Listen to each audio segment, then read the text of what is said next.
Мусульмане собираются на молитву в исламской общине Оранж-Каунти. Ее ведет местный дантист и по совместительству эксперт по исламу. Он говорит, что мусульмане в общине придерживаются разных взглядов. Но все мы согласны в одном. Нам надоела риторика, нагнетание страха и исламофобские комментарии, которые повторяют многие кандидаты. Он не хочет называть имен, но подразумевает Дональда Трампа и других кандидатов, которые с подозрением говорят о мусульманах. Прихожан мечети призывают зарегистрироваться для участия в выборах. А вы зарегистрировались? 2/3 мусульман в Америке – иммигранты.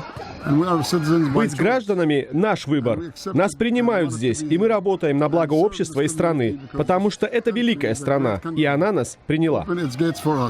Активист-мусульманин, который занимается помощью неимущим в центре Лос-Анджелеса, тоже обеспокоен антиисламской риторикой и выступлениями Трампа. Он дал нам повод показать, что такое настоящая демократия. В этом году мы сосредоточим свое внимание на агитации и увеличим количество зарегистрированных избирателей в США. И сможем показать силу нашего голоса. Больше всего мусульман в Калифорнии, Иллинойсе и Нью-Йорке. Однако политические аналитики обращают внимание на то, что наибольший вес голоса мусульман будут иметь в таких штатах, как Флорида, Огайо, Вирджиния и Пенсильвания.